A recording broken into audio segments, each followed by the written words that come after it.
అందరికీ నమస్కారం. ఇదేంటంటే ఈ పత్రిలో మనకి మన శరీరం మీద ఒక 4-5 రకాలుగా మనం ఉపయోగించుకోవచ్చు ఈ పత్రిని, అంటే ఆరోగ్యానికి అనమాట. ఒక పాయింట్ ఏంటంటే, ఫస్ట్ పాయింట్ కామెర్లు వచ్చాయనుకోండి. కామెర్లకి బిల్వ దళం అంటే ఇలా 3 ఆకులు అనమాట. ఒక దళం బిల్వ దళం ఒకటి అంటే లేతది అనమాట. ఈ దళం ఒక మిరియపు గింజ మెత్తగా నూరితే ఒక మోతాదు అవుద్ది. ఒక బిల్వ దళం, ఒక మిరియపు గింజ మెత్తగా నూరి ఉండజేయాలి. దాన్ని పొద్దున్నే పాలతో వేసుకోవాలన్నమాట. వారం రోజులు వేసుకుంటే బయలుబిన్ 13 ఉన్నా సరే నార్మల్కి వచ్చేస్తామంట. కామెర్లు ఏ కండిషన్లో కామెర్లు ఉన్నా సరే, లివర్ ప్రాబ్లం, ఫీవర్లో కానీ, ఎనీ కండిషన్ ఆఫ్ ఎలాంటి ప్రాబ్లం ఉన్నా బయలుబిన్ పెరిగిందంటే లివర్ డిస్టర్బ్ అయ్యి అప్పుడు వారం రోజులు తీసుకుంటే మనం ఏ మందులు వాడుకున్నా పర్లేదు. దానికి దీనికి సైడ్ ఎఫెక్ట్లు ఉండవు.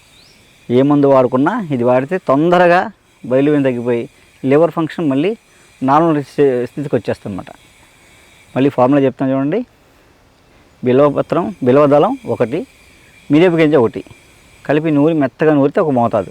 పొద్దున్నే పరగడుపున ఒక కప్పు పాలు, కప్పు అంటే ఒక 100 ml పాలుతో వేసుకోవాలన్నమాట. రోజు పొద్దున్నే వేసుకోవాలి. వారం రోజులు చాలు. వారం రోజుల తర్వాత రెస్ట్ చేసుకుంటే బెల్లి నార్మల్గా వచ్చేస్తామన్నమాట.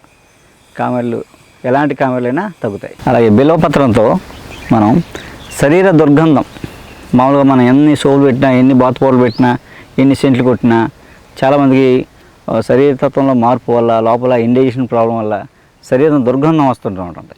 దానికి చాలా మేకప్లు చేస్తాం, ఏం చేసినా ఫలితం ఉండదు.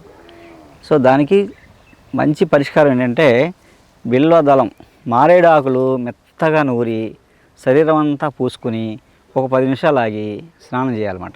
అలా వారానికి ఒకసారి ఒక 4 వారాలు 8 వారాలు చేశారనుకోండి, శాశ్వతంగా శరీర దుర్గంధాన్ని బయటపడతాం.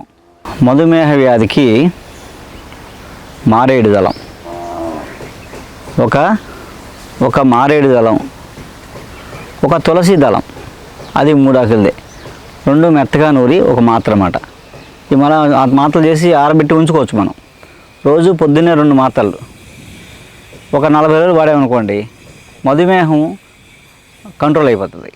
2, మధుమేహం వల్ల శరీరంలో నర్వ్ సిస్టమ్ డ్యామేజ్ అవుతున్నట్టు, నరాల బలహీనత, నరాలు అంటే నర్వ్ సిస్టమ్ పాడైపోయి బ్లడ్ సర్క్యులేషన్ తగ్గిపోవడం వల్ల మనకి కంటి సమస్యలు, కిడ్నీ సమస్యలు, అలాగే కాళ్ళు మంటలు ఇలాంటివి వస్తాయన్నమాట.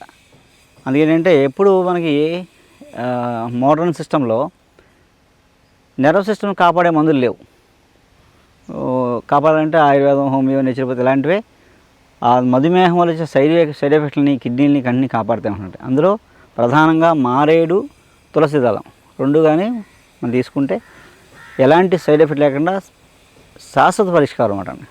ధన్వంతరి ఈ భూమి మీద మొట్టమొదటి డాక్టర్, దేవతలకు వైద్యుడైన.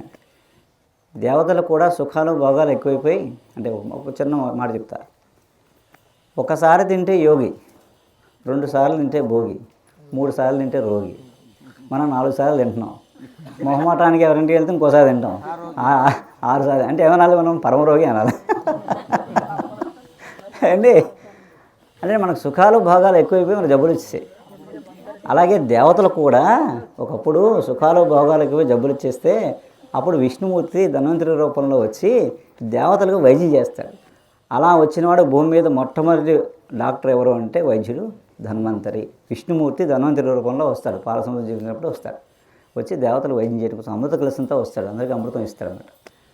అలా మనకి అక్కడి నుంచి తర్వాత చరకుడు, సుశ్రుతుడు, వీళ్ళందరూ, సిద్ధనాగార్జునుడు, వాగ్భటుడు ఇలాంటి వాళ్ళందరూ శాస్త్రాన్ని రాశారు. వాళ్ళు సాక్రిఫైస్ చేసి రాశారు. అలా శాస్త్రంలో ఇప్పుడు మనం ధన్వంతరి గురించి చెప్పుకుంటే, ధన్వంతరిని మనం రోజు ఆరాధిస్తే 90% రోగాలు ఉండవు, రావు కూడా. అందుకేంటంటే ఇక్కడ ప్రధానంగా మనం ధన్వంతరిని మూలంగా తీసుకుని ధన్వంతరి అఖండ యాగం అని పెట్టాం. మనం 108 మూలికలతో, వనమూలికలతో హోమం చేస్తున్నాం. సో ఇక్కడ ఈ ధూళి లేదా ఈ విభూది లేదా ఈ మంత్రం విన్నా సరే మీ కర్మ పరిహారం అవుతుందన్నమాట. మీ పూర్వజన్మ కర్మలోనే పోయి మీకు పరిపూర్ణ పరిష్కారం దొరుకుతుంది. మేము ఇచ్చే మందు ఏదైనా అద్భుతంగా పనిచేస్తుంది. ఇక్కడే కాదు, మీరు ఇక్కడ ఈ ప్రాంతంలో ఉండి ఇదంతా కార్యక్రమం పాల్గొని ఇంకో చోటుకి వెళ్ళి మందు తీసుకున్నా పని చేస్తుంది. అంటే ఎక్కడికి వెళ్ళినా మంచి మందు దొరుకుతుంది అనమాట, మంచి వైద్యుడు, మంచి మందు, మంచి మార్గం దొరుకుతుంది అనమాట. ఆ ఏర్పరచడం కోసం మనం ధన్వంతరిని ఆరాధించాలన్నమాట. ఇక్కడ ఇంకొక లాజిక్ ఏంటంటే, ఆయుర్వేదానికి ధన్వంతరి మూల పురుషుడు, సిద్ధ వైద్యానికి శివుడు మూల పురుషుడు. ఓకే, ఇద్దరిని ఆరాధిస్తే కర్మ విపాకం.